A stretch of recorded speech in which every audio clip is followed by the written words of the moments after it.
Ladies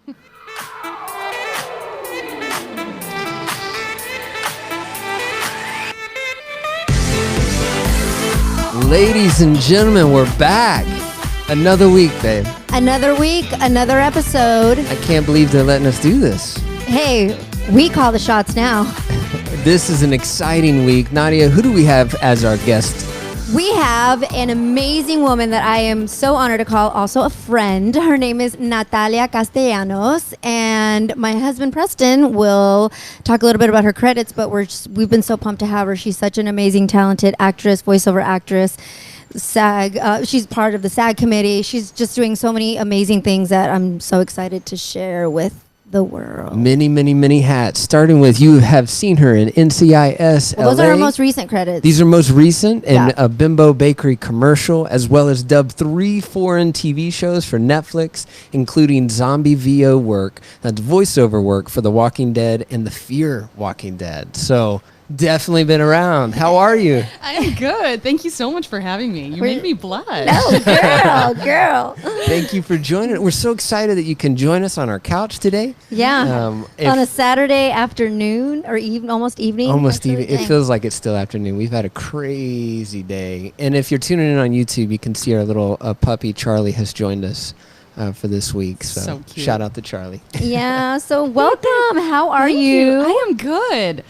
Alive. I know that you just You said know? you were when I went to get you outside. You were saying that you were working on an audition that you have coming up. Yeah. So you're I feel like you're always busy, which is great. It's great, but it's a little bit of a balance. As you guys know, it's like, because I would love to just be doing acting. Right. Of course. What are we What's all? that like? Right? I.e. podcast, right? Exactly. Like all of this kind of stuff. But, Los Angeles is so expensive. Yeah. And we got to pay bills. And Got to pay your rent. Got to eat. Yeah. So between like learning lines and teaching acting that I do. I love that. I didn't realize that you taught. I knew that you taught. I wasn't sure where. And you teach at. I teach at Margie Haber Studio. Okay, great. Awesome. So I've been teaching there since, I'm just going to pet her.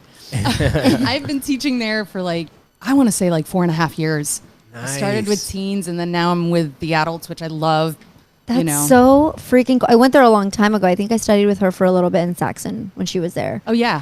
But that's so cool. Yeah. What's it like working with the teen world? The teen world was a little tough. Yeah? Yeah. Whatever do you mean? And not just because, here's the thing, is just I feel like in what we do, sometimes there's some teens that are kind of forced to be there. Oh. For sure. So you have some teens that are really into it and really want to put in the work, and then those that don't. Yeah. Kind of phoning it in. Yeah, and it's tough for me because since I am a working actor and I do really care for this craft, for me seeing someone not really care that much Yeah. really is You're a little tough. You're taking up space. Yeah, well, and it also, I don't give you as much then. Yeah. Right. Unfortunately. And that's the first thing I tell everybody in my class, give me all you got because I will meet you halfway. So those were the teens. I would imagine it's mainly weekends or The teens were just weekends. Okay. So, yeah, I had When you no were- weekend life back then. Right. Man, that's amazing. Now That's it's, crazy. I don't have any night life because I teach at night. So, But I would imagine that in a way it keeps you on your toes and it keeps your game up just to be constantly exercising that muscle. Yeah. Right? absolutely. I think it's one of the best jobs to have, actually. Right. That's great. Because I'm constantly breaking stuff down and I'm constantly, learning from even just watching all Yeah. of my students. So Yeah. I That's learn just as amazing. much as they do, I think. That's so awesome. freaking cool. How did you get involved in teaching? I was in Margie's class. I've known Margie Yeah. for a long time, and I was in Margie's master class, which I still take class, by the way. Yeah. Listen, did you all hear that? She's still in class and she's working. So you guys, come on. It's Always. important. I think it's important, and especially when we're not working on set, you should be working. It's like going to the gym. Yeah. But I started, in her class, and one of the things that we do is after somebody goes, then were able to say like what we liked or what worked or whatever. And I guess she just saw something in that, and she's like, you know what, you'd be a really good teacher. And I was She like, loved the notes that you were giving. Yeah, that's great. I didn't even think about it, but that's how I fell into it. Oh, girl, next time I get an audition, I'm be like, I'm gonna come over. You can coach me. How much do you charge? So I heard in the intro that you do a lot of voiceover work as well. So tell me about that. What kind of break-in did you get for voiceover work, and why do you do it? I love voiceover work. It's one of those things that I got into when I was living in Miami. No way. Yeah. Because you're from Miami. Well, no, I'm Colombian Venezuelan, born in Suriname. My dad was a diplomat, so he traveled the world. Okay. Lived in Jamaica. Had to get rid of the accent. No way. Did you have a really? Jamaican accent? Oh my God. That's awesome. That's amazing. But, I can tell you whatever you want. Yes. I know I sound like a white gal right now, but Oh my God, girl. Yes. Yes. That is a fun fact. That's a fun fact. That's awesome. So I kind of broke into it that way. Yeah. Miami was very much of a commercial world and print and voiceover back then when I lived there before TV shows really, flooded in. And I just put a demo together. A friend of mine actually did, who does a ton of campaigns there. And he put a demo together, 1 minute demo, and I submitted it to the rest of my agents there. And they're like, great, let's keep bringing you for that. And then I just started booking different things. At one point I had like the Gap campaign, which was really cool. Girl, that's amazing. Not that is anymore. awesome. That went away. Yeah, but still, like, it was work great. begets work. It's a constant thing. Absolutely. And the voiceover world is just, there's so many aspects of it. There's still some pieces of it that I've never been in, which has been animation and video games, which I would love to do. It's so, I would imagine, well, it seemed like I dabbled in a little bit of voiceover training back in the day, really back in the day. And it seemed like it was very much, I feel like it's much more compartmentalized now than it was even like 10 or 11 years ago. Yeah. Where, I feel like it was always its own thing though, right? So it's like even to break into that, it's its own thing. Absolutely. And I commercials, it's a little easier. Just, I guess, like, you guys are also commercial actors too, and you dabble in that world. And it's not that it's easy, but it's easier than, let's say, like a theatrical when we all go out. Oh gosh, yes. Animation, I'm competing against name talent. Right? Yeah, that's insane. It's funny. I had an agent who, they were only my agents for voiceover, but their attitude was kind of like, after a while, I was like, why are you even doing this? Because they're like, the shot of you actually getting this is like slim to none. And I'm like, okay, I guess I'll just. Wow. But thank you thank you for the audition. That I'm what a great agent. That I'm gonna go pay somebody Not to jaded at all. record for me. But they're just like, yeah, like this can be a really great audition, but you're probably gonna have to do like hundreds of them before you even book one. And it's kind of true. Yeah, for that. I 100%. sit in my so I have a voiceover booth at my house. Awesome. Because gone are the days really that you really go out. There are a few places that you do go out for auditions for voiceover, but if not, you'll find me in my closet that has been converted into, it's a walk-in closet and has been converted into my home studio. But that's probably That's awesome. so much more convenient than to have to drive somewhere for like a 15-minute or whatever, right? It definitely is. A lot of times you can go to your agent's office because they have a booth there. Yeah. But for me to drive over the hill to come back for a 5-second thing, like it's No, just thank no you. thanks. And No. I can actually record, like I've recorded with clients before. Let's say, for example, like when I'm recording with John Oliver's talk show, sometimes they do like these little video skits. Yeah. And my voice shows up in one of those skits, and I'm recording at home, and they're literally patched into through my system. So you don't even have to. That's a yeah, and I send it to New York, and that's what ends up on the air. That's awesome. That is so Technology. I know. We do got to geek out later. We were talking before we started that we're both techno nerds. cool. And I'm like, how do I turn my iPhone on? Okay, great. Thanks, guys. Hey, she learned. It's all She good. knows how to Yep. do it. It's all And good. you can look at your watch. And I That's can tell right. time on my Apple Watch. Or what do I call it? The Apple. Yeah, the Apple Watch. Okay, You did right. it. The iWatch, whatever. So I'm anyway, so intrigued. I can't wait to dive in further with the voiceover, but it just hit me. I remembered the diplomat thing. You grew up as a foreign diplomat where you would go from country to country? I What was did. that like? That was amazing. I bet. I was able to meet so many different people, and living aging myself, but in the 80s when I was really, really small. Like when I was just born. Yeah, I was also just born around then. Yeah. But I was, I remember as a little kid in, let's say, for example, Poland, and we had to stop on the street while Ceausescu kind of went by, and wow. The Polish people were only allowed to buy, this is all from what I remember my mom telling us, only like a pound of meat for either a month or a week. I don't remember. That's insane. It was crazy. Like, we had to go and shop at the American Embassy. Oh, wow. Wow. If not, then you would only be allowed a pound of meat for the entire family. So, like, when did you settle, like, in the States? I settled when I went to college. Okay. In Florida. And then is that where you, like, because one of the things we always like to talk about is like, okay, how did you even get into this crazy, like, business of show business? So the crazy thing is that it actually started, well, I always did theater when I was younger, because since I moved to so many different countries, I was really into, like, in my shell. Yeah. And it was an easy way of being able to talk to different people and kind of get out of my shell. A forced community almost. Absolutely. Yeah. And be able to talk and be able to express. And so that kind of theater kind of started it all. But then when I moved to Jamaica, I was in a couple musicals, Grease and... Shut up. Who were you on Grease? Hava. No. Excuse me. Hava on Fiddler on the Roof. And then in Grease, I was Rizzo. Nice. I love it. Yeah. I love it. That's awesome. Love that show. Great, right? 100%. I didn't know you can sing. Girl, nah. Well, okay, I mean, Rizzo here's doesn't the sing a thing. ton. She doesn't sing a ton, but Right. She has that one number. Yes, I have good pitch, but there's a lot of things that I fall flat on, and that's just also, I would need to train. Really, and I started training a little bit, which actually has helped in my voiceover world. But we'll get into that a bit. Yeah. But so that I got into the theater world there doing that, and they were doing a Tales from the Crypt thing. Yes. Which you remember those, right? Tales from the Yes, girl, Crypt. yes. So it was a Tales from the Crypt thing with Jennifer Grey, and it was called Ritual, and it was shot in Montego Bay in Jamaica. And so I was hired as a local to be an extra, I guess, and just kind of do stuff. But then when they saw me, the director actually got confused with me from my back with Jennifer Grey, and he's like, "You need to be her stand-in." Wow. And I was like, okay. And of course it was a pay bump. Of course. Yes. Of So I was course. like, okay, but I'll take it. I'll take it. Sure.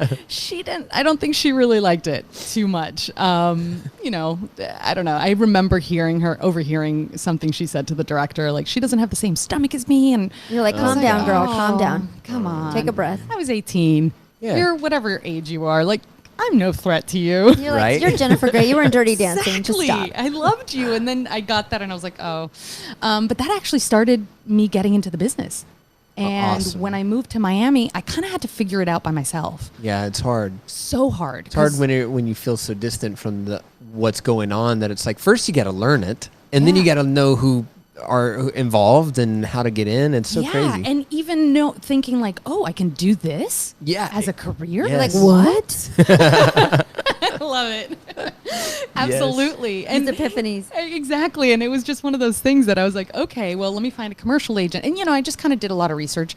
I was not American at that time, though.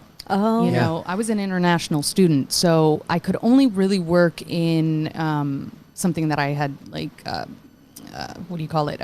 studied, which I studied broadcast journalism. I couldn't study acting because I was like, how am I going to get my visa this way? Right. Oh, wow. Yeah. Interesting. So you O flipped visa your... is really hard to get. Gotcha. So you flipped your major so that you would have something that could keep you here. Absolutely. That's very smart. Yeah. Wow. And I mean, broadcast journalism was the kind of the closest thing because I was like, I can be on TV. Yeah, right? Yeah. Hey, it's adjacent. Right? And did I can that lead transition. into some of the voiceover work too? Just the knowledge of that, or That just definitely did, but it also helped with a lot of things when I got auditions for reporters. I was going to say, Yes. because that's a very specific skill. Very specific. where Which do you is, think that cadence not my- comes from? I don't know. Like, why did all of a sudden we're like, and that's the news tonight? I know. Like, what? Where did that come from? I don't know. I think that's like really though ancient now. Yeah. Because nowadays, when they ask for real reporters, or if we're doing like a reporter on like a copy, they don't want like a reporter that sounds like a reporter. So they want it more conversational. And I'm like, the copy is reporter-like. You're like, that's how they wrote it. Exactly. How do you make these words become a conversation? Right? Yeah. Yeah. And there's like that skill in that.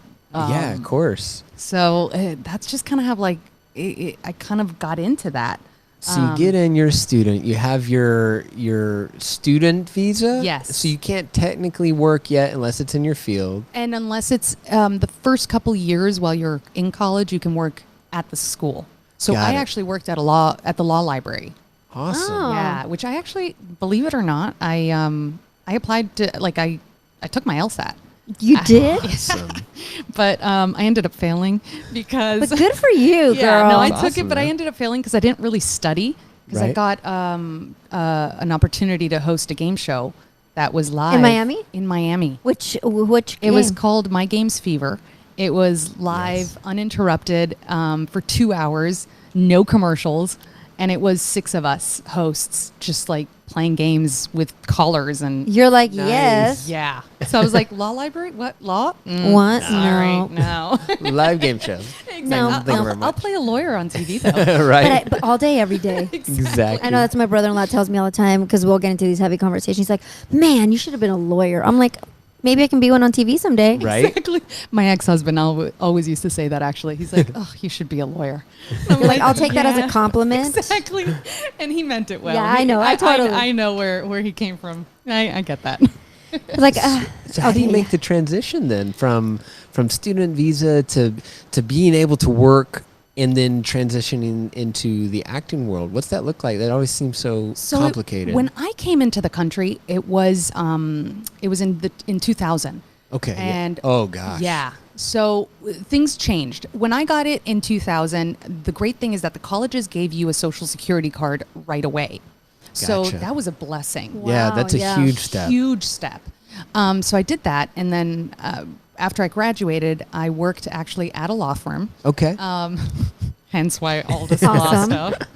At a law firm. And I was their marketing specialist and just started that way. But it was crazy because there was some times that when I was hosting that game show that I would host it from like 10 until 6 p.m.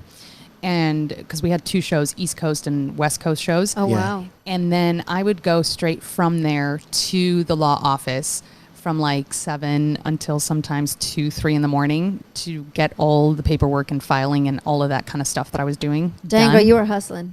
Girl. That's that I mean, grind. you still hustle in a day, It but is. it's a different I know. hustle. It's Yeah. a different hustle today, but it's it was they were sponsoring me. Wow. Yeah. I had to get the Their work work done. Absolutely, Yeah. Thanks for the You're sponsor. like, I'm gonna go host the show. I was just gonna say that. You're like, I got a game. I gotta go host a Exactly. show. Peace out. Peace what do you out. need me to do? Exactly. Unreal. But yeah, that was a hustle. So I get that from my mother. Yeah. Yeah, that's how my she a mom's hustler? too. Oh man, she's 68 and she's still working. That's how my mom is. Like- She's 70. She has not Yeah. retired. Yeah. It's something. She's like, ay, Nadia, no sé, maybe tal vez el año que viene. I'm like, all right, mom.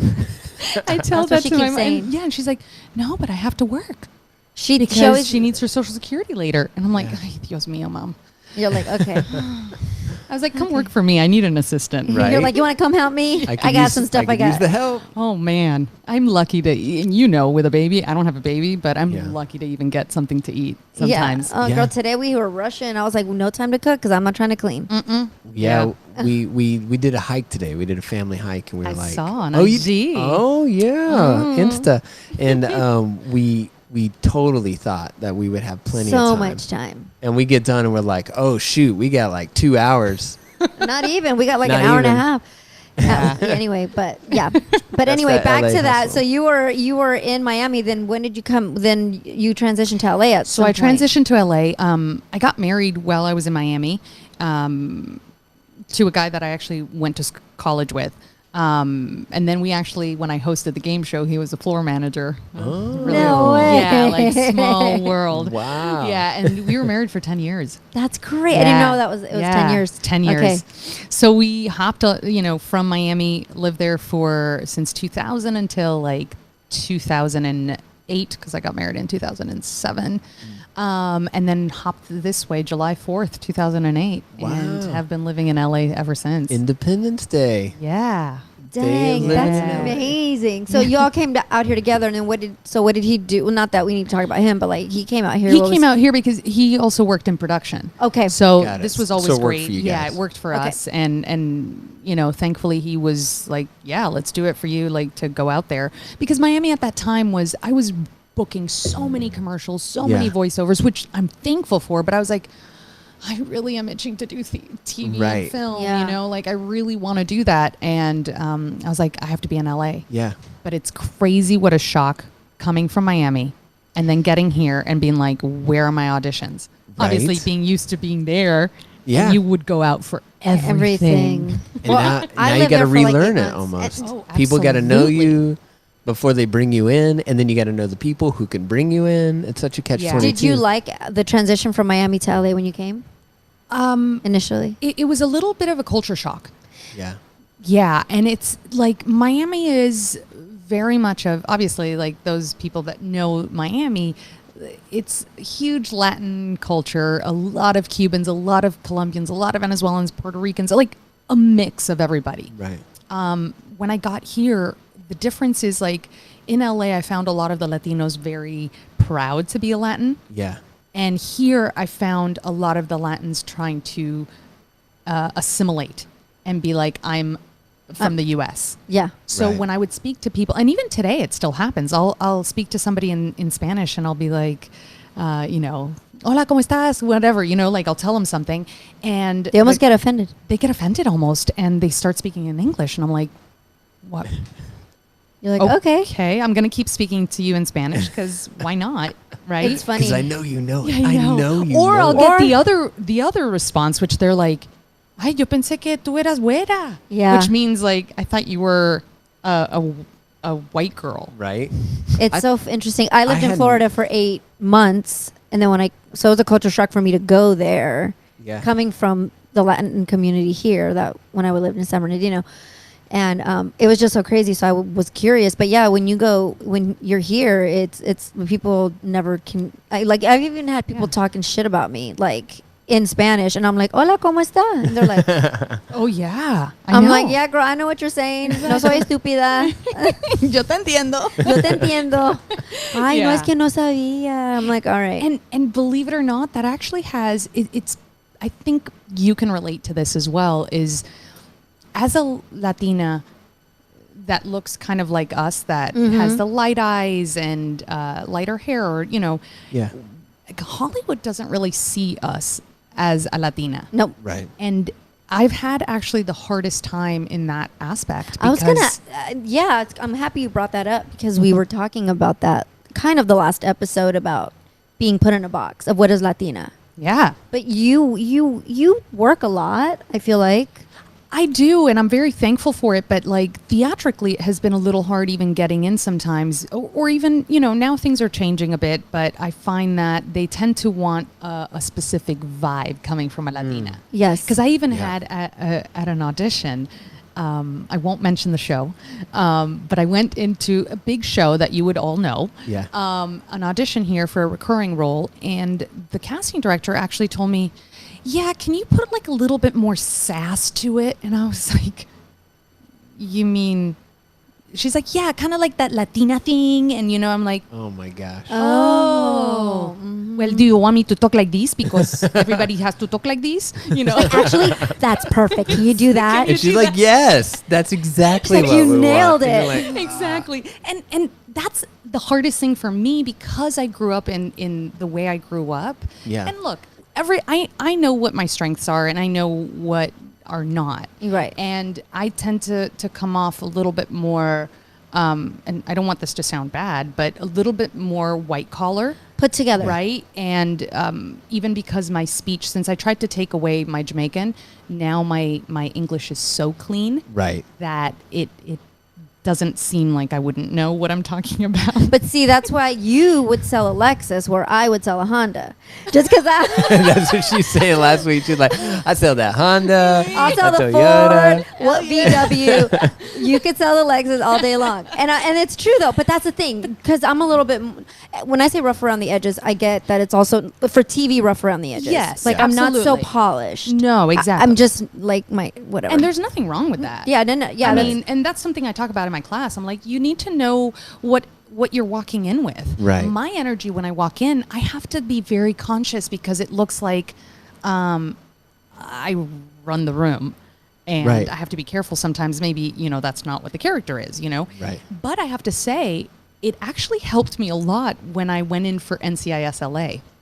So I hadn't booked theatrically for 2 years. Isn't And that the worst? It just it's gets the you. worst because then you start thinking, what's doing wrong with something wrong? me? What Should I be like, doing should I be doing? this? Oh, and I still think, should I be doing this Every day, my right? every gosh. day.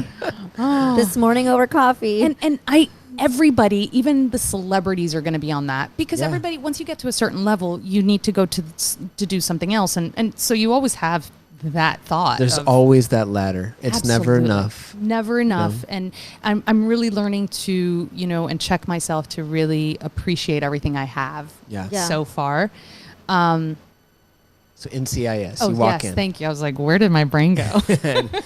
So I got this audition, and it was 4 scenes and like 7 pages. And I Of get course. it, obviously, and you get it the night before. You get it at 9 p.m. the night before. Absolutely, because that's just how it is. And I was teaching, actually. So it was a Tuesday. Oh, No, it gosh. was a Thursday. I was teaching from 6 to 11, because that's the time I teach. And I got it at 7 p.m. So obviously I confirm, and I tell my manager and agent, yeah, I'll be there. I get home, and I'm like, holy 7 pages. 7 pages. What? And because it was a an FBI. Oh, you got legal jargon. Yeah, I got a lot of legal jargon. So much fun. And make it I was sound like, natural. And I had to be like, this gun that I was supposed to talk about, and I'm like, what is this gun? I got to do Amazing. research. And I mean, but I worked on it until like 2 a.m. You know, because by the time I got home and fed my dog, walked my dog Yeah. and fed myself, Going back to the point earlier, there's very little time for very eating. little time, very little time. So you eat what you got. It was just tough because I was like, how am I going to really put this in my body? Right. Anyway, I went in. What time and was it the next day? The next day, I want to say it was like probably 11 a.m. Okay. Oh gosh, that's So not a lot of sleep. Not a lot of sleep. I obviously have to walk my dog. Yep. And Get yourself get ready. myself Yeah, of ready, course. and look put together. Yep. Because I'm not walking in as a drug addict. Right. Right. No, you're like, no, I gotta do I something gotta with do this. something. And she's like a boss lady. Yeah. She's like a boss lady from she's an ATF agent, Sharissa Swan. Nice. And That's awesome. I saw some clips that you had put on you did fire, girl. Thank Fire. you. Yes. So it was like head to head with Nia Long, and She's I like- was just and she's already powerful. I had to watch. That's another thing. I So had to good. go in.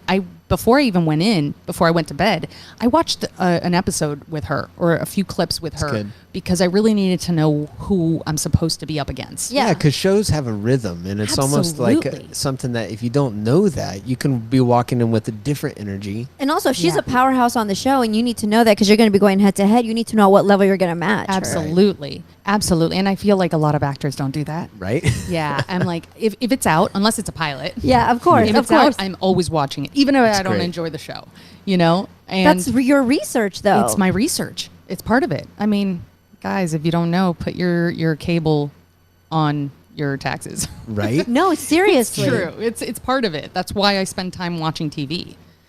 Yeah. And seriously. It's awesome. But back to that little thing is I Yeah. walked in, and I walk in and I'm like, hey, how are you? And like really sweet. And I have to be careful with that because then they read it wrong.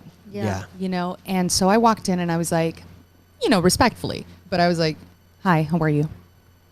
and I just went into it. That's of awesome. course, out of the 4 scenes that I had to work on, they're like, "Oh, we're just doing 2." Oh, girl, Of get course. out of here with that. And that was a Friday. Never heard, and I was like, "Oh, I'm never gonna get this." Right, Monday at 11 a.m., my agent calls me and says, "Hey, you have a callback at 4 p.m." Today. Oh my gosh. What? Today. Did you guys hear that? Yes. Oh Yes. my gosh. And I hadn't been working on it, so I had to refresh my brain with all the dialogue. And I was like, "Hey, do we need to do just the first 2 scenes like we did, or do I have to prep all of it?" He's like, "I don't know. Just prep everything." Okay, great. I'll just use all my mental capacity with all of them, and then y'all get there and they'll be like, just do the one.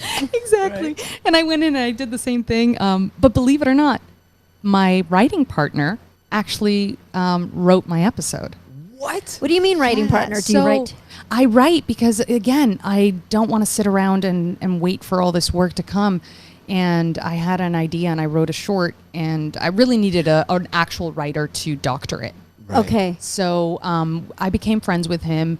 It was the first episode that they allowed him, in collaboration with one of the exec producer showrunners, to write, and he's an amazing writer.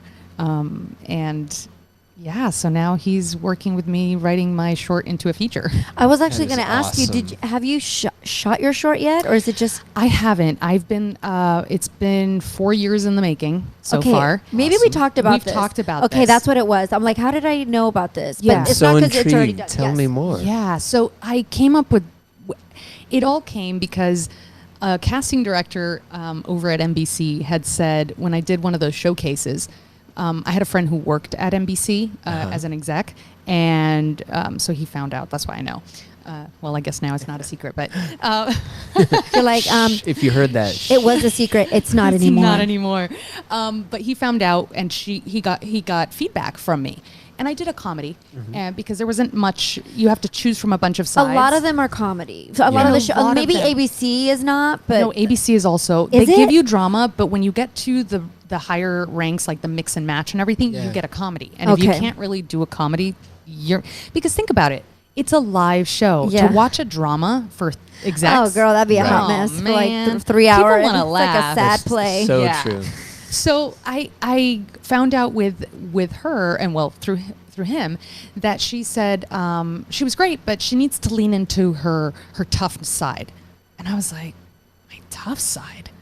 What is that? What does that mean? Exactly. Exactly. And because I've learned over the years now that when casting, and not all casting directors, I don't want to lump them all, but most times casting, some directors, some writers, they're very result oriented. So they Right. say, be sexy, pick up the pace, lean into your tough side. So the actor then starts to think like, oh, I need to just be tough. I need to act this way. I need to Yeah. speak faster or be Exactly. louder. But then we as actors have to really interpret that as, oh, wait a second. What does my character, like, why would I pick up the pace? What's the urgency? What's happening Right. for me? Because if not, then you're just saying the lines super fast. Yeah. And you miss all the moments. It's not motivated it's by not- anything Yeah. Exactly.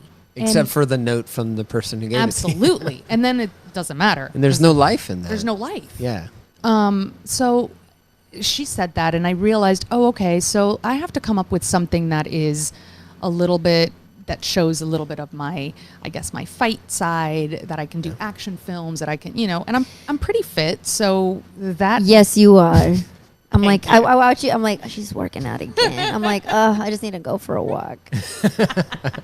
It's okay. I go for walks too. I know, girl, I'm tired. Mama's tired. Yeah, I hear you. I ain't a mama, but I'm a fur mama, but I'm yeah, I tired know. too. I cried. I know. I love it. feel you. Yeah. Yeah. But that's awesome. I see you as that. Like you're.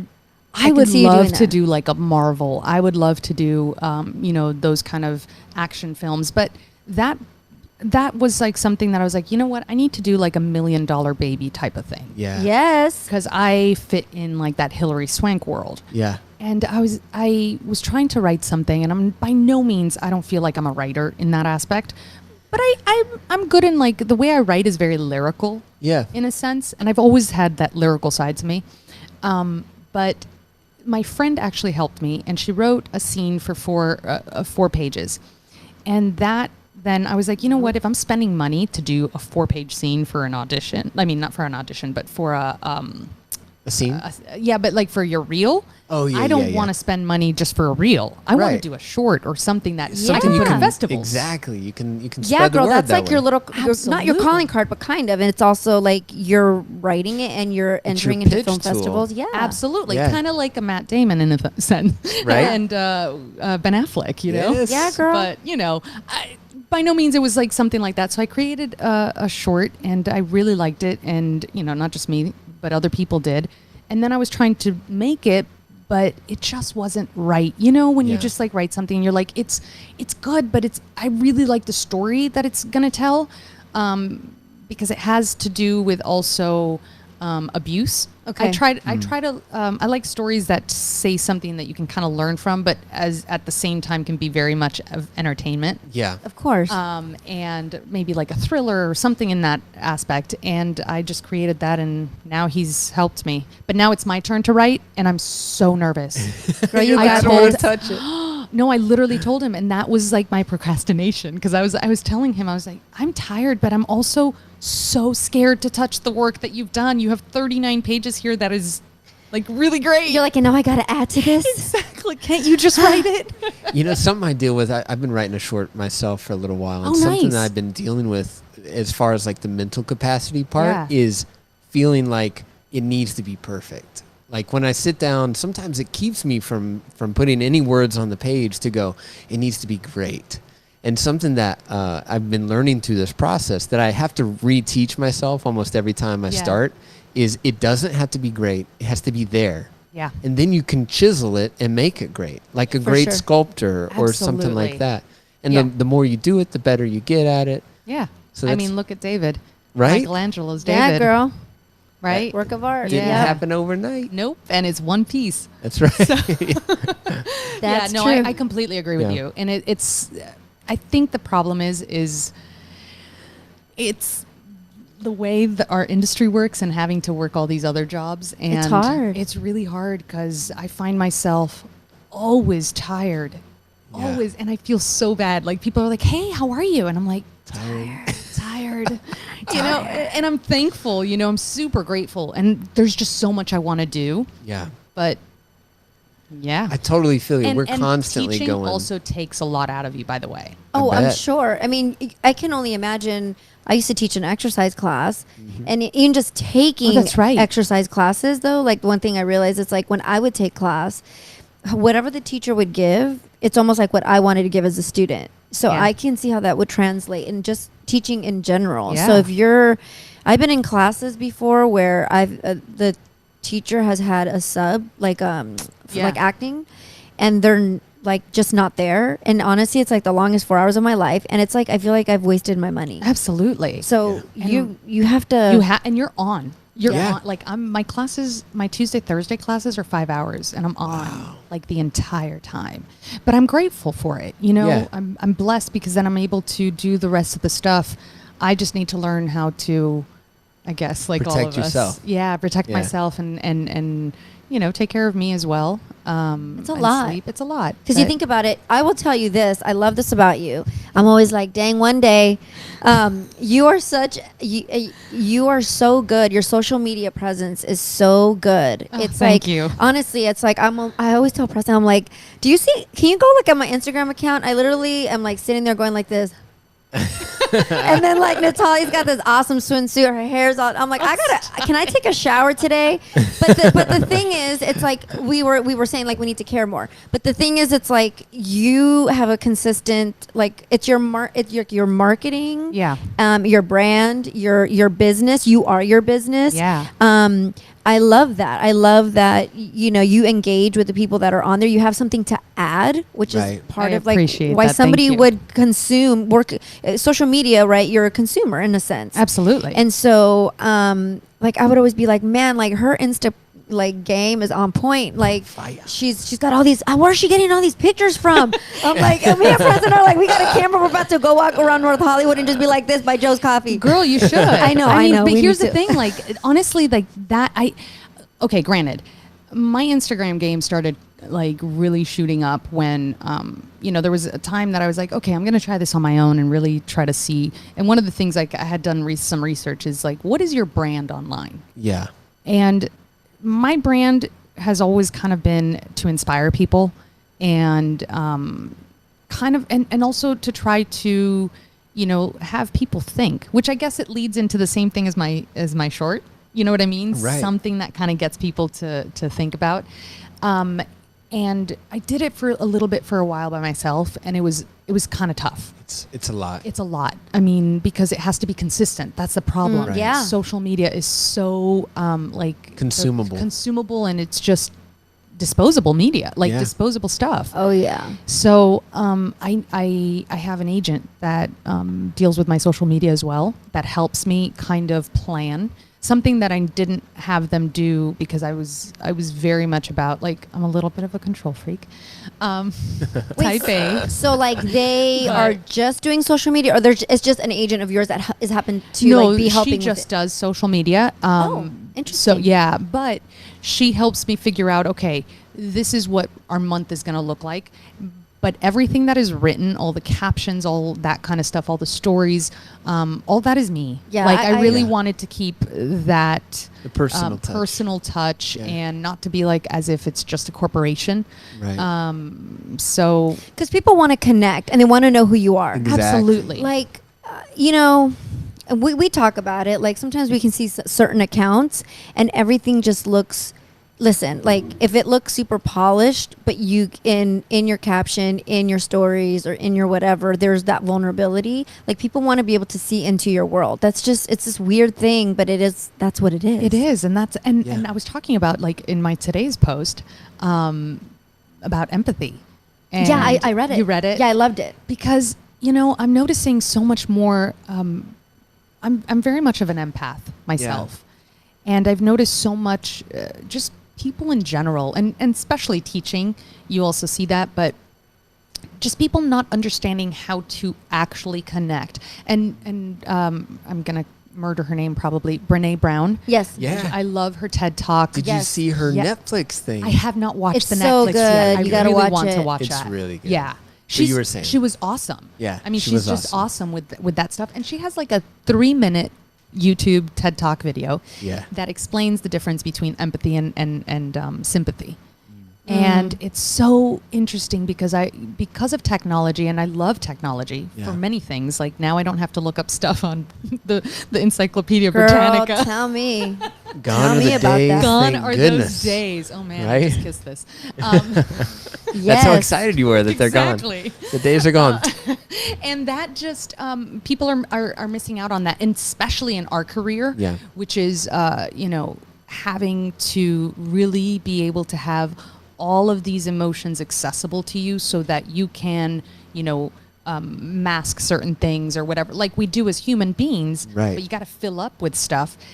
People are just thinking that they understand somebody, but they're not actually living what they are, not putting themselves in those people's shoes. Yeah. And I would imagine that that's hard because I feel like we do live in a culture where, it's kind of not celebrated, but it's kind of encouraged to kind of like be strong and rise above. And I'm not saying that we should not be strong, but what I'm saying is there has to be a level of, even just like talking about Brene Brown, where there's a misconception that to do that people in a way shut themselves off so that they're unaffected. Yeah. But then how can you be empathetic? And I think sympathetic or sympathy, I would imagine, is like feeling sorry for someone versus kind of grieving or mourning or feeling in With a way them. like really what they could be feeling or Absolutely. are, which the other one can lead you to self-righteousness and haughtiness in a way where it's like, oh, you feel sorry for them. So it can be condescending or not. I mean, it could be genuine sympathy. Yeah. But I don't know. And I think the way the social media has worked and just kind of bled into is people then really not, they're just like, oh yeah, that's so sad. But they do nothing about it. Right. And I think that's the biggest issue. It keeps you passive. It's Yeah, created keeps an it. online life Yes. that allows you to, like even there's been some talk about why there's not a lot of comedy movies in theaters. And a lot of people are saying because they get their quick little comedy fix online, an Instagram funny video, or back in the day of Vine. People aren't getting the they don't have the need for that release that comedy brings. Yeah. So it's kind of affecting the way that studios are producing comedy film, which I think it's going to change it. I don't know how, you know. Yeah, no, I think you're completely right with that. And it's sad. I mean, look, I love a good comedy. Same. I love a good comedy, but I also love those films that I'm like, that I understand. Yeah. I see that I'm not alone. And that's actually one of the things that, I mean, granted, we can all sit here and just be like, the greatest thing why I got into acting. But one of the things was to really, you know, connect with others, and especially living in so many different third world countries, really being able to be like, I know we're far apart, but we're actually closer than you think. Yeah, we're more similar than you might feel. Absolutely. It's kind of this thing that I always said, you know, if to me the art of storytelling, it's almost like so like I always talk about like where I grew up, right? It wasn't like the best neighborhoods, like always, like the school was pretty rough. And when you're telling these stories of conflict and like the human condition at the root of it, it's like, imagine somebody in the middle, in the Midwest somewhere that would have no idea what the struggle of somebody would be otherwise, because you would never be around that person or that culture or whatever, or that struggle of whatever that story is. But I think through stories, people can connect, because at the root of it is there's a human condition. Yeah. And that we all feel, we all do. And I think the more that we hide it, and that's why I try to look, I'm not going to be an open full book to people on social media, because, you know, already there's certain people already reaching out that I'm like, okay, got to block you. Can be dangerous. Yeah, it can be very dangerous. Unfortunately. Yeah. But at the same time, I really do like everything that's in the captions, for example, that I put on my IG is very much either something that I've been thinking or something that I've gone through and felt, whether it be right or wrong. Do you ever feel like because I'm curious, because I read some of the stuff that you write, and actually most of the things, and I find it so brave. I find it so brave. And do you ever get like not nasty comments, but comments where people might challenge your like take on something, or it's just not really, because you don't really write anything that's super provocative, but like sometimes I always wonder, like putting yourself out there, there's that vulnerability the risk of having somebody say, well, you know, or like, you know, kind of start to like troll you. Yeah, there was only you know, I think on the captions only one person kind of said something on one of them, but I kind of try to keep it more of for the other to kind of think. For and sure. leave it on their court as well. I see. Yes. Which is kind of my thing, you know, because I want people to actually, it might not affect you today, but it might affect you later on.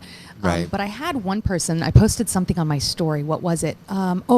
It was a photo of a bunch of rainbows, and it had, well, not a bunch of rainbows, but it was like a rainbow, like paint, and it had a woman's body, and you know, it was all painted, and it said something about like the government doesn't own this or something like that, you know, because of everything that has been happening. And this one person I saw in my requests being like, I can't believe this is coming from you. And I think that she actually read it wrong, is my guess, because the no was kind of small.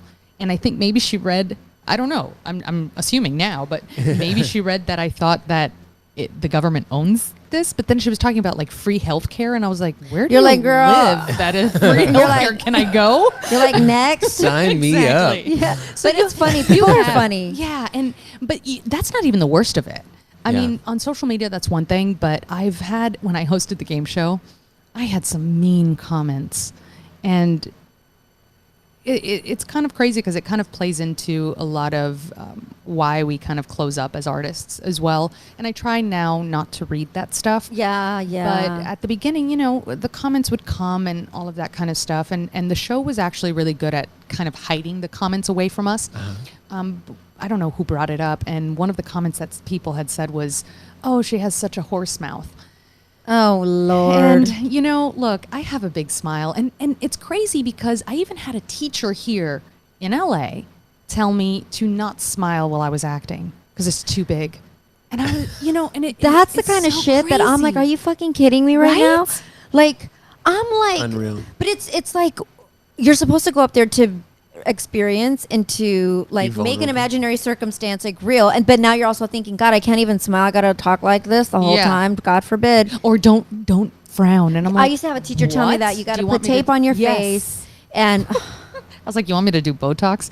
You know, like, basically, essentially. basically. So it's just like crazy because even as a teacher, I'm trying to undo a lot of what other teachers have done Yeah. to people, because a lot of the work as a teacher as well is bringing them up. You know what I mean? Yeah, And Right. yeah. They'll either destroy. Building I've them up. had, yeah, I feel building like them up. Exactly. I've had so many different I feel like I almost studied from everybody in LA because I've been here Yeah. for so long. But I've had some really bad teachers that are well known that actually made me like take breaks and not like come out of my shell. If anything, put me back in my shell when I was already my personality is like be the perfect child, be the perfect student. Yeah. So for me, just even growing up as a child, it was very much like I wanted people please my teacher. So I kind of took that into the room. So some of these teachers that I get that worked for some people, that Yeah. like tough ass, like calling you out in front of everybody, being like, that shit did not work for me. No, and I think there's a balance. There, it has to be a balance with that, because I don't agree with like a yes man teacher No. that says, Right. "Oh my God, you're amazing." No, Doesn't help. not at It all. doesn't help. Yeah. It doesn't challenge you. No. But then on the other spectrum, I would leave one of the very famous schools here, acting classes here, and I would cry every single Yep. day. Every It's not single good. day. And I think that was actually the 2 years that I didn't book anything theatrically. I Yeah, don't girl. blame You're like, you taking my $400 so I can go cry every night at Oh, home every man. time. Yeah, no. Yeah. And then you feel like crap. It's such a crazy thing. You know, what I love about even the discussion around Instagram and kind of taking ownership of the captions and being exposing enough to challenge. I think that something that we've been talking a lot in our life is how do we, when we feel so out of control, because this business often has nothing to do with whether we want a job or not, right? It's you're fighting against a lot of different things that have nothing to do with you or your Absolutely. talent. So how can you kind of take control even in the things that you can do and still be that artist and still express yourself in a way that that got us into all this business? And I think that there's opportunity online that often is kind of like masked by this weird divide between you got like people who are only famous online and you got people who are only famous in television. And it's like now we're kind of getting almost to back in the day where it used to be TV and film actors had Yeah. this divide. It almost feels like there's like internet and TV and film actors Yeah. now. And it's like I've been kind of contemplating it a lot, considering what the future of entertainment is. And I really feel like it doesn't need to be this divide, provided you're taking the opportunity to be that artist. Yes. Right? Because I was about to say, like, I completely agree. It is that blend and that Yeah. merge of everything. But the problem that I find is a lot of, granted, I don't want to generalize because Right. we can't. I always say in class, specificity is the key to acting. Generality is the death of it. So I'm not going to I generalize. like that. Yeah, I love that. Hold I on. learned- I'm going to I- listen, write it when I'm done. I learned that from a mentor of mine, that he put it that way, and I was like, yeah, that makes that's sense. great. And the problem is that a lot of, let's say, like the online, personalities don't actually go and study acting, Right. and they think, oh, acting is super easy, and I'm like, you're almost like saying your career is shitty. It's easy. Right. Like, I can do it. Girl. But it is hard. Yes. I mean, to make it, because here's the thing, like anything, a really great pianist only makes it look easy because Right. they're really great. Exactly. You know, and they're really great in their and honed in their craft. And they spent hours doing that. Absolutely. Those 10,000 hours that people talk about, They're for real. they're for real. Nobody would tell like nobody would say to a heart surgeon, well, I think I'm just going to go try heart surgery. Maybe just go watch a couple YouTube videos. I mean, we did see this crazy freaking show we're watching, Dr. Pimple Popper, which Have is you crazy. seen this? Girl, it's crazy. Stop it. It's on Hulu. It's on Hulu. Yeah, it's Dr. She Pimple just Popper. pops pimples. It's Yeah, so but it's good. so bad, girl. I mean, I asco. But what's funny is But you know that I'd watch that. But you Same. I'm telling you, you're gonna get hooked. We just binge watch it. This fool watched a YouTube video on how to slice his leg and pull out a lipoma. Anyway, the whole point in saying that was like, I guess some people do think that they can do that, but in reality, it's almost an insult for people to be like, oh, well, I can just, like, it's easy. Like, I can just go be an actor. Well, I actually had a student come in because one of the things I always ask them is like, what do you want to focus on this week? I mean, like this month. And one of them is like, I'm good on the acting. I just need to learn the technical, like, camera stuff. And I was like, oh, okay. And then, of course, they went on, and I was like, yeah, we and I got them, and they actually came back, and they're like, yeah, I'm sorry, I didn't realize, like, I really do have to work. And I'm like, yeah. Yeah. That is, yeah. And maybe I think it might be a good chance if you're listening to this and you don't know exactly what we're talking about when we're talking about the work. Would you mind kind of breaking down what that night looked like for you? Because you were up, you finished your class and then you're up to 2 digesting the script and breaking it down, just so people who may not understand the world and know the work. So you know what you're getting into if you think you want to do this. Yes. Exactly. Okay, so yeah, absolutely. So 7 pages. The first thing I do is I didn't have a script. Nowadays, we don't really get a script, which is the entire story, whether it be 30 pages or 60 or 100 and whatever pages. Which would be so helpful. It's so helpful. But I didn't get a script. All I got were 7 pages, a breakdown, which tells you a little bit about what your character is. And then it gives you a little bit of a storyline at the bottom, which tells you, it kind of rounds it up based on what the actual script would be. Right. And so I actually... my way of working is I go really slow. I read out loud. A lot of actors want to read very fast and digest it and be like, I got it. But if you just got it, then you're playing at something. Right. You're not actually experiencing it. So I read it really slow. I was giving myself about like 2 hours because I had to go sleep. So it took me about 30 to 45 minutes to read the 7 pages. Okay. Really, really slow. Out loud, stopped, wrote questions like, why am I saying this? Why am I doing this? Like really digging into that. Right. Oh, this is interesting. It says, I can't remember the exact same what it was, but it says, she like glances over or something like that. Even the word glances to me is a big, specific. It's very specific. Okay, glance. Right. Like, do I not want to be seen? Do I, little things like that. So I look at all of that kind of stuff, and then I look at 4. If they give you 4 scenes, you have to also know, why am I getting 4 scenes? Yeah. They'll never give you 4 scenes or even 2 scenes that are similar. Right. Because what's the point? It's wasting their time. It's redundant. It's redundant. Yes. So I have to look at, like, what is this scene about? What is this scene about? What is this one about? This is showing this. This is showing maybe the technical stuff. Oh, that I can really be, empathetic here, but also be tough. Little things like that. Yeah. The vulnerability here of me being such a tough woman and losing my partner. Things like that. Different colors of the character that they might want to see. Absolutely, to see if you can bring that. So I was able to do all of that, digest it, and then the last hour I used to just memorize.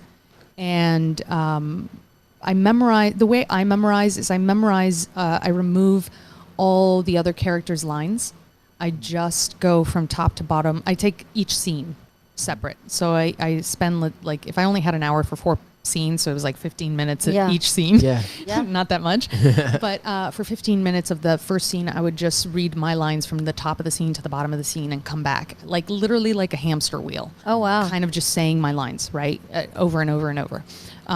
Because since I already broke it down and I understand everything that's happening, I've already connected stuff, then the memorization just becomes me memorizing words, not the intention, not the way it should be said or anything, because then if they give you a direction, they're like, you can't change it. You can't change it. It's so ingrained that you're like, I don't know how to do that right now. Exactly. It's going to now come out. Say that mad. I practiced it happy. Exactly. And then, so that doesn't work. Exactly. So that was like the whole process. And then my next step, anytime I get an audition, is before I go to bed, I make sure I'm done with my phone playing Candy Crush or whatever stupid game I play. Yes.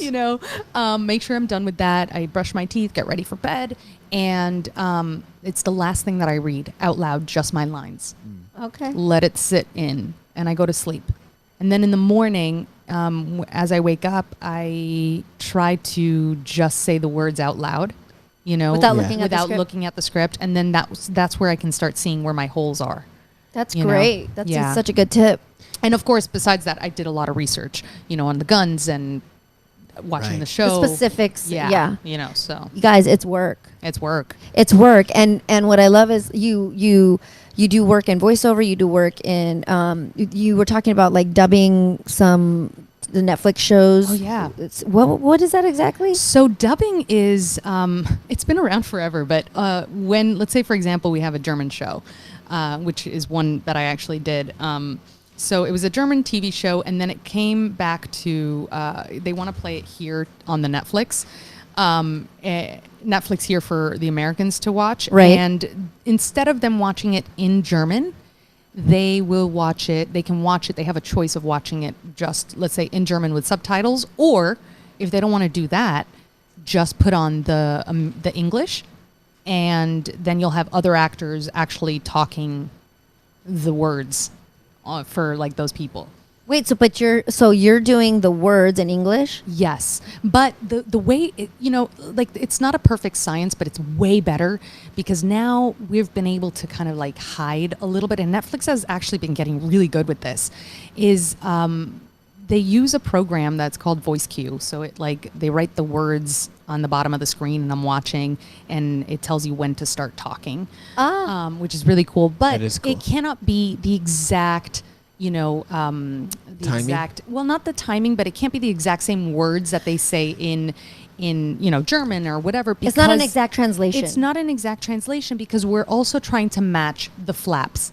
So if somebody closes their mouth and says, I don't know a German word, but whatever. Let's say in Spanish, schnitzel. Okay, if they say schnitzel, the way my mouth went, which was schnit, right? Yeah. And there was like the closed mouth. We have to find something similar in English that makes sense to do that. So I did Dark, which is a really great show on Netflix.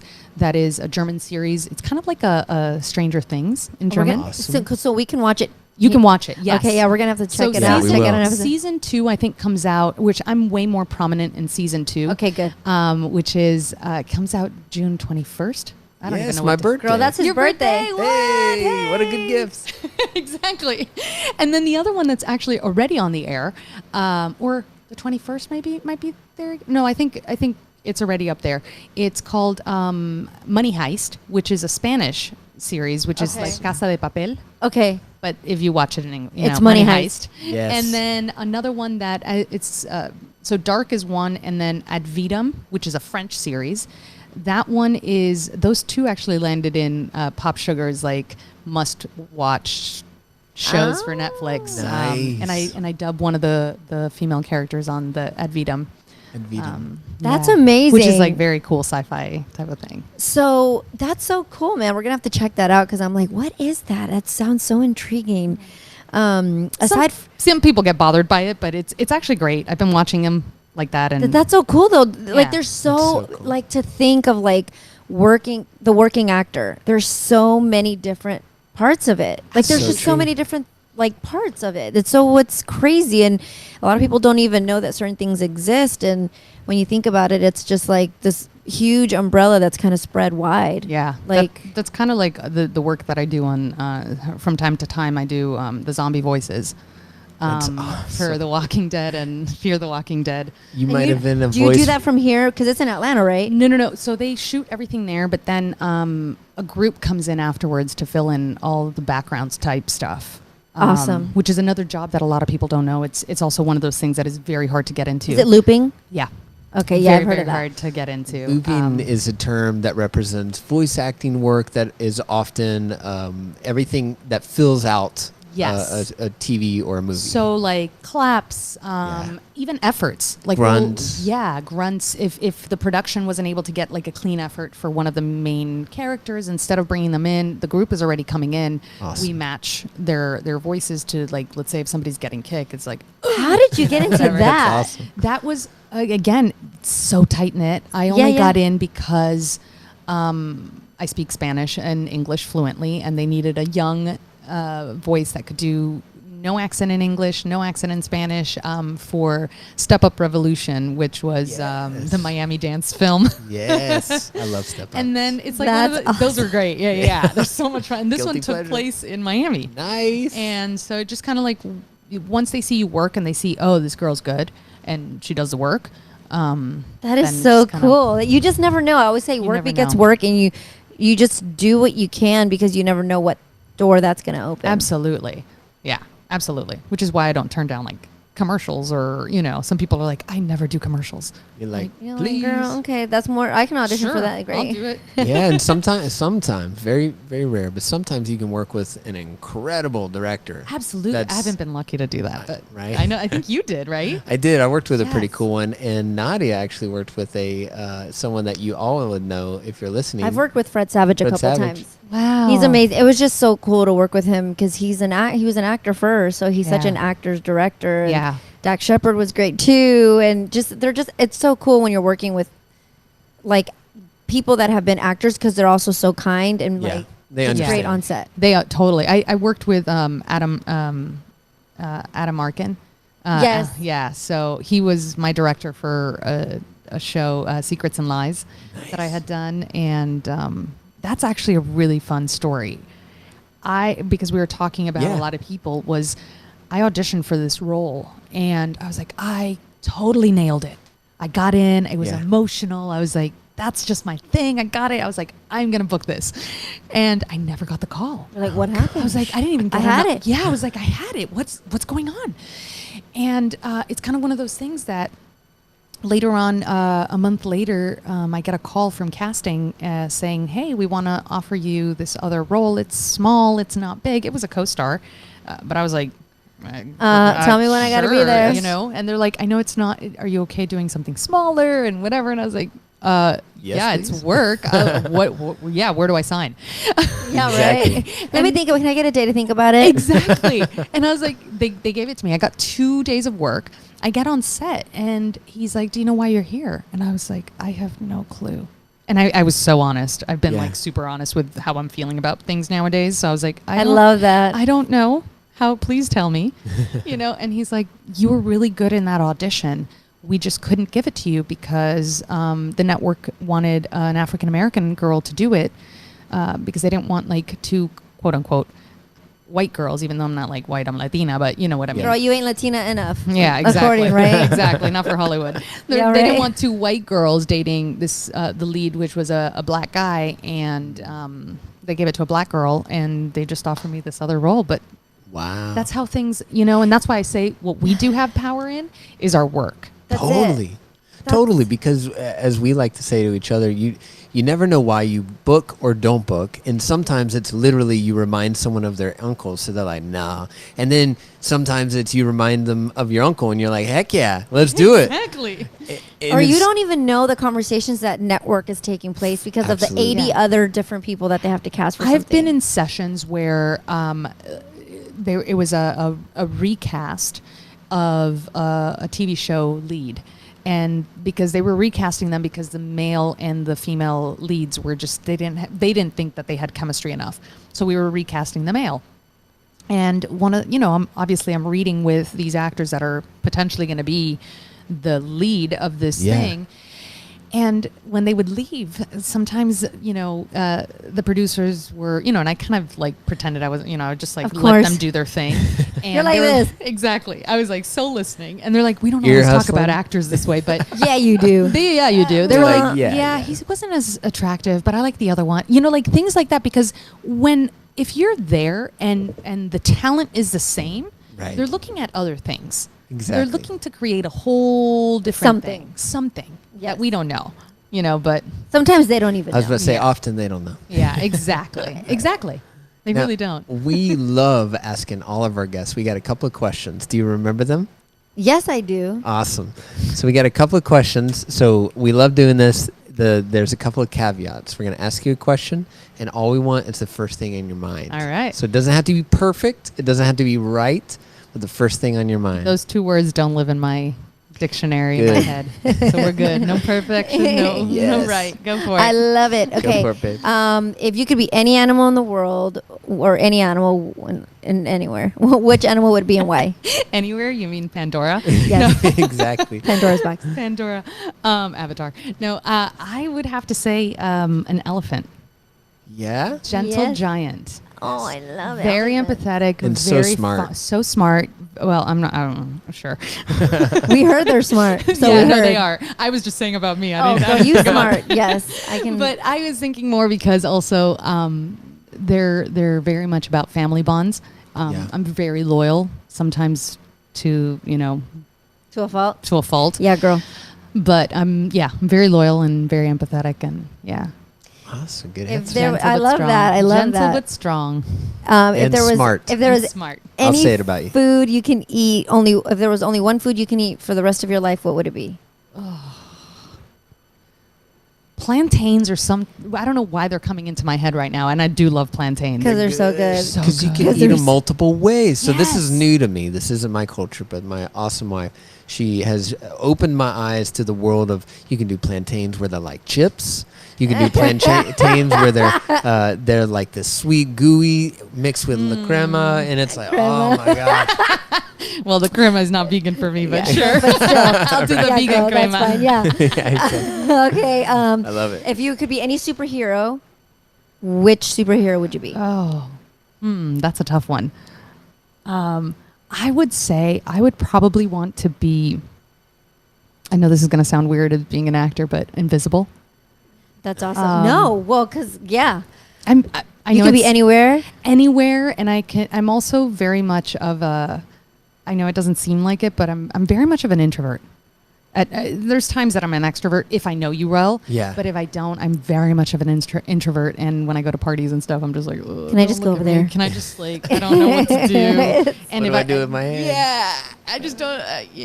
If I don't go with a friend to something, which is so weird for me now. That's going so crazy. Like single. It's I hate just so going weird. anywhere by myself. Oh, It's just awkward. I don't mind going to the movies alone or Oh, I eating love alone. it. I I love like going eating That's to alone. different. Yes. Eating alone. I can don't do lunch mind. by myself. Yeah. Yeah. Okay. Celebrity crush. Yes. Oh, Do you have one? I don't. It doesn't matter. Um, Or like athlete or artist. They don't have to anybody. At one time, I actually had a crush on. Shoot, what is his name? I'm so bad with names. My class knows this. You remember the guy from Prison Break? Yes. Oh goodness. Which one though? Was he also the guy that was on the? The he has main a one? Yeah, he's one of the main ones, but he's the younger main one. The Was younger. he also in that movie? Or not the movie? The show with Regina King. No. I don't know. South. But no, I forget. Girl, I don't He's know. the main dude. Wentworth. right? Wentworth Miller. Wentworth Miller. Yes, That's yes, it. yes. Yeah. That show was so good. So good. And I remember having a huge crush. I was actually working at the law firm, and I was like, oh, Yes. imagine.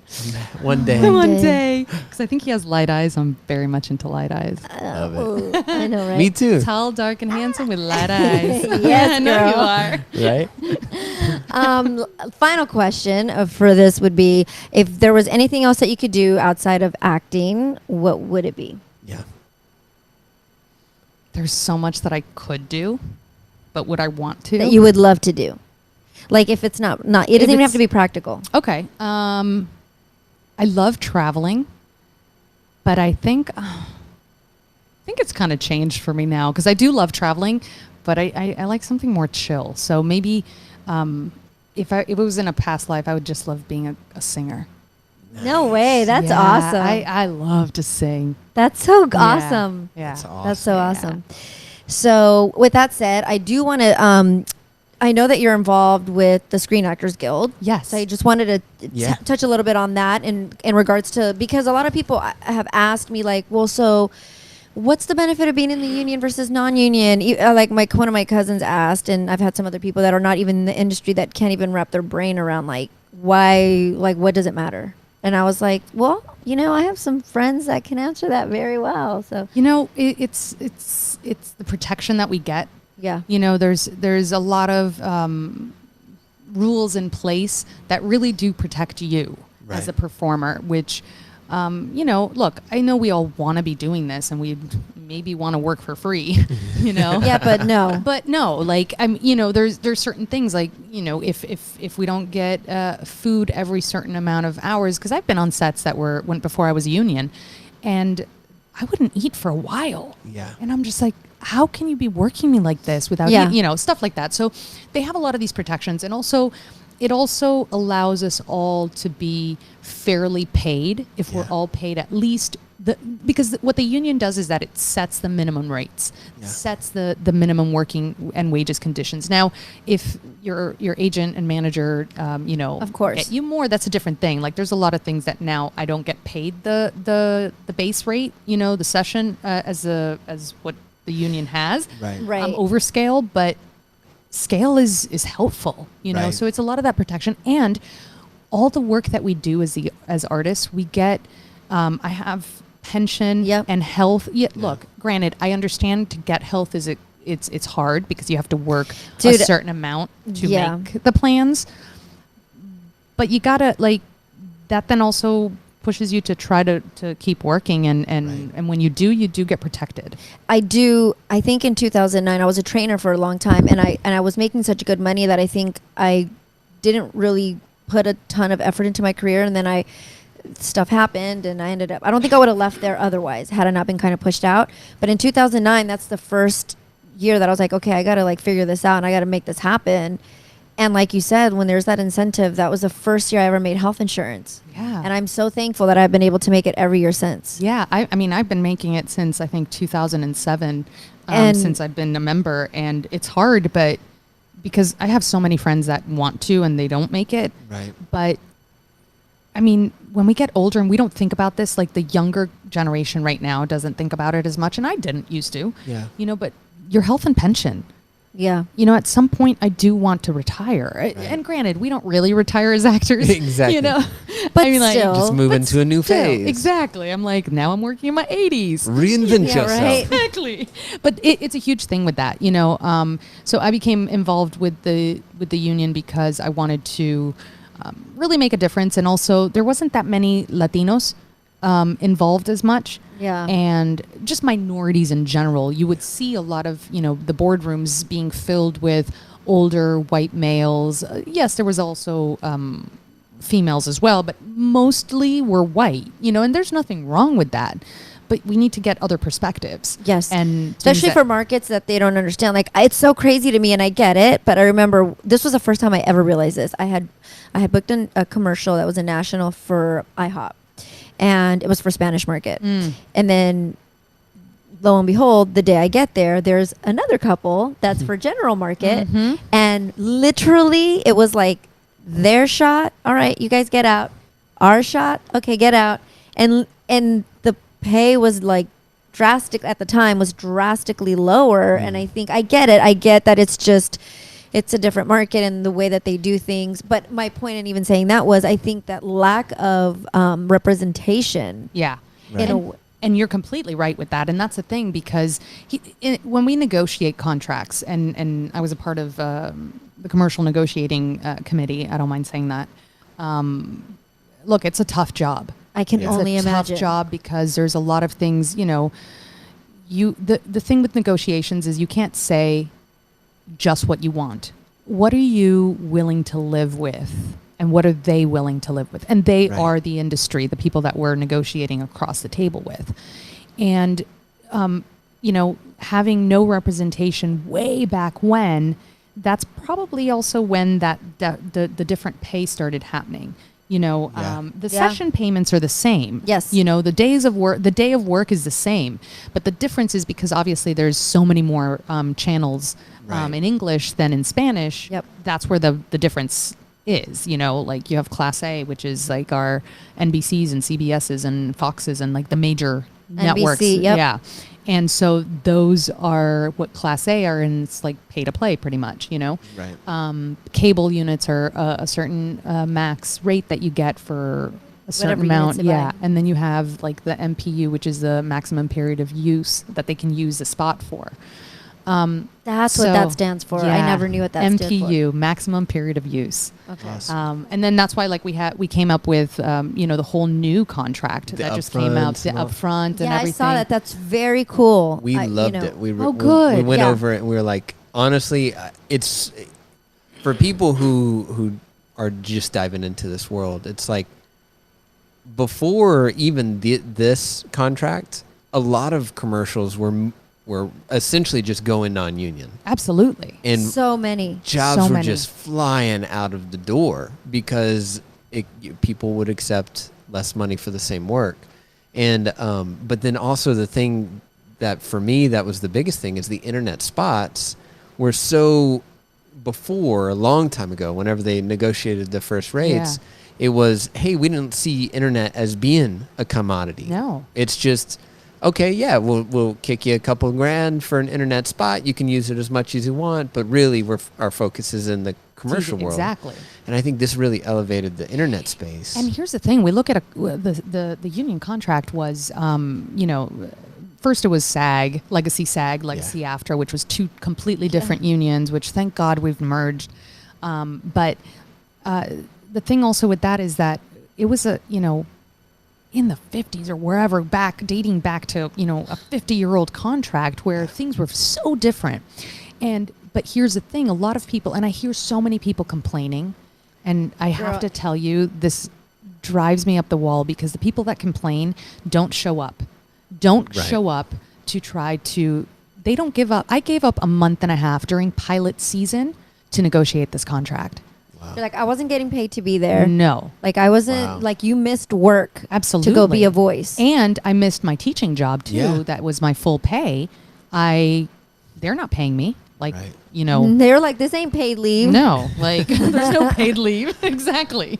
So, there's like those type of things. But so this new contract, I'm so happy that you mentioned, that you like it because it's just a step in the right direction. 100%. Not everything can change at the same time, and nor do we want it. Right. Because then all the jobs will go non-union. Absolutely. If we're taking you to the bank, for lack of a better word, then there is no negotiation. They're going to say, okay, bye. That That's not a negotiation. Absolutely. There has to be a working with in order for them to be a compromise. And I think I told Nadia when we read it, I was like, this is in the right direction. Yeah. This is understanding the future. And I look, think. it's not perfect. Yeah. You know what I mean? But what is? What is? Yeah. And it is in the step in the right direction. And it's in the step in the right direction because of the way the industry has moved. Exactly. Yes. Now things are really going, like, granted, Class A is not going anywhere. You know what I mean? Cable is still out there. But a lot of things are happening on apps, which, weren't so even now a thing. digital weren't really a thing. So now I have, like, on my Apple TV, my Hulu app and my Netflix app and my CBS app and, all of these things. So, yeah. And at least now what I love about it is that it gives you a little bit, look, you get your session payment, right? Yeah. Which before you would get it and then they would credit you. What does that mean? I never knew what that meant. So before, like in the old contract, you would get your session payment, which was like $679, whatever it was, right? Now it's like it's $700 and something. But $679, right? And then they credit the 13-week use towards that $670, whatever. So you're literally pretty much, so you're pretty much working for free that day. You know what I mean? Oh. That was like, that's the old lane, right? This new lane, I call it a lane because that's what we used to call it, but the new different upfronts is you get your session payment for the day. You get that guaranteed. Awesome. Now, if they decide to use the actual, commercial, instead of how before they would just pay per use per se, here you're pretty much with the different ones, like they can pay up front this big amount and they get a bunch of different things, right? Yeah. Like almost all inclusive plus only 10 Class A uses. So, Yeah. And then with the second one, then they have, okay, if we're going to use it, we'll pay you like $8,000 up front.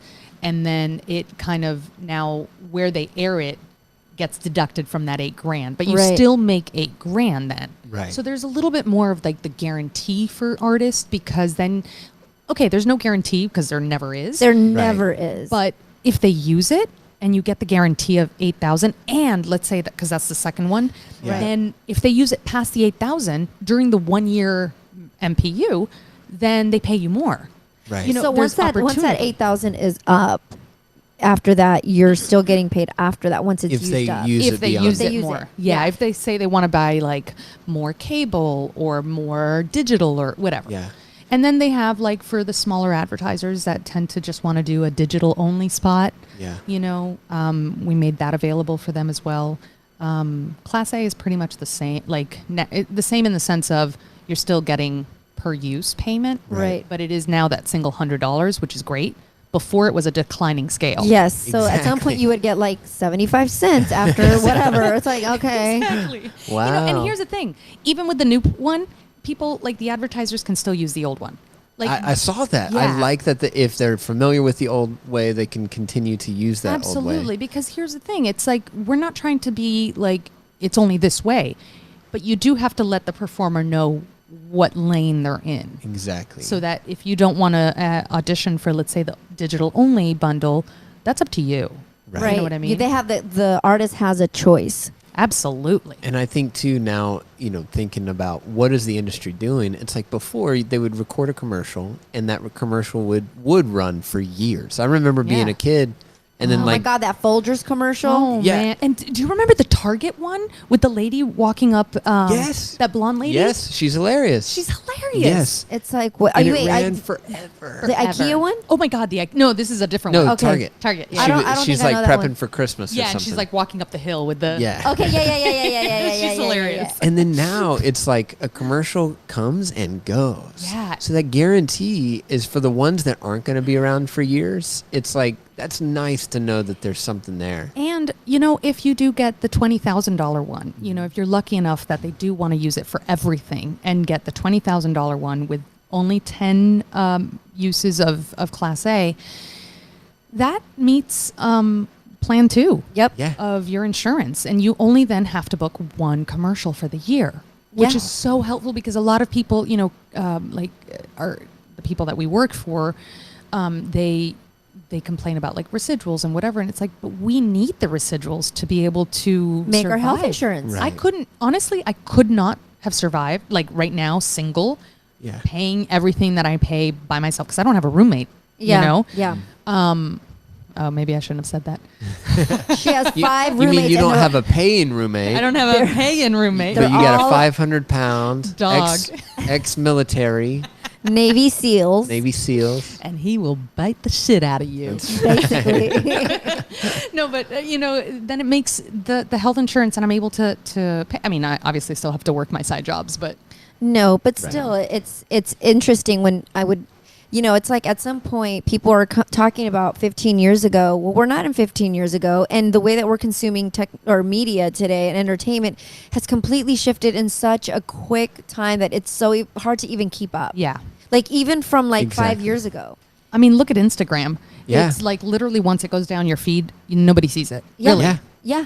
I mean, Yes. it's disposable. That's what we call it, is disposable media. Right. So, So crazy. at some point you gotta go with the flow, or you're gonna get lost in the shuffle. Yeah. Really. And I think there's Absolutely. a lot of benefit in looking at the past, but I don't think there's a lot of benefit in making decisions about the future based on the past. Absolutely. I think it's one of those things where it's like you really got to think, what is it going to be, rather than what it was, and not getting hung up on, well, I used to, buy a house off of one. Well, it's like, you can't now. Now so you can't. Exactly. What can you do? Yeah. Well, and also You know? guess what? Like back in the day, you could probably rent an apartment in LA for $300 a month. Exactly. Guess what? Exactly. Our 1-bedroom is like whatever. Yeah. Like no, and that's the thing. Like, and look, granted, people can still make their $60,000 commercials. Totally. For but sure. those are the golden eggs nowadays. Exactly. And if you're one of the actors that are able to do that, good for you. But don't think that then, like, don't be mad because it's being taken away from you.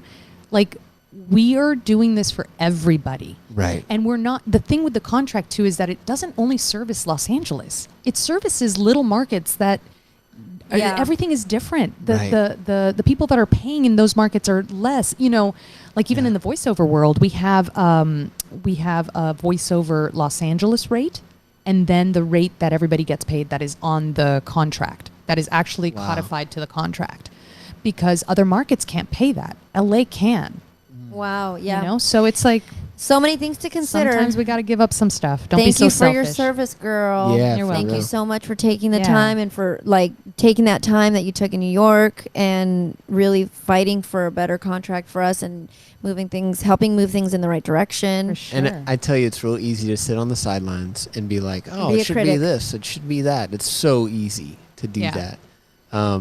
That I challenge everyone listening that if you're a part of the union or considering being a part of the union or you're working on getting there, to kind of see it as your union. And don't look at it just as a building. Yeah. Because the people that run the union are actually members. Like, I'm running for office again. And, I'll probably continue to do that as much as I can and maybe hopefully pass the baton on. Baton? Baton. Baton. We'll go baton. We'll go baton too, girl. A It's all baton, good. right? Pass that on to somebody younger and with other different ideas. You know what I mean? Yeah. Yeah. But yeah, please be a part of it and don't just say what you hate. Right. If you hate something, come and help change it. It won't get changed right away, just Yeah. FYI. But Just come with ideas. Not Yeah. of course. Everyone's got no's. Everyone, including Everybody. the people we're arguing absolutely. against. Now, before we leave, this has been awesome. For one, I know it's been so good. this has been such a great conversation. Thank I think you. this we need to have you back Oh, to just thank you. Yeah. talk more and kind of dive into more of your story. But before we leave, we usually ask one final wrap-up question, and that's if you were to give a piece of advice to either yourself or someone aspiring to be in the acting industry and they want to do that for a living, what would it be? No pressure. No pressure. Well, I have a couple things. One, if you really want to do this, you have to know that there's a lot of work that comes along with that. Yeah.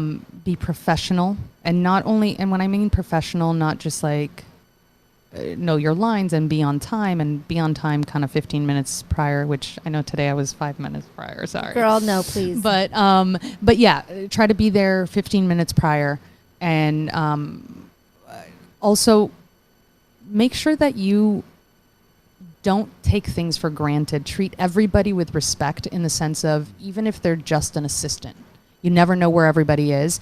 But with that said, make sure it comes from a true place. Don't be this fake person that's what a lot of people here in Hollywood don't like, and they see that and smell that a mile away. Yep. Be you, be true to you. Be cool, man. Be cool and love yourself. I love that. Don't be fake, you guys. Yeah, Ladies man. and gentlemen, we did it.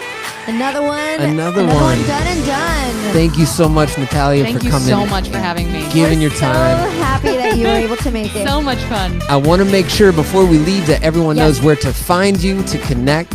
So I'm mainly on Instagram at Here Is Natalia.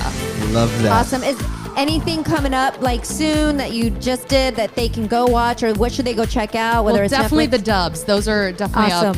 Awesome. Yeah. Okay, and the great. commercial, well, if you well, see we're me. definitely going to go check them out. I just saw your sandwich commercial. Oh, yes, the breast. Oro Wheat. Those were so good, girl. Yeah. I love it. And if you're listening on the podcast app, we'll have links to be able to connect with her directly So there. go You just follow swipe her, up. show her some love, be inspired. Until next time, this is No Business, like show business. Oh, yeah.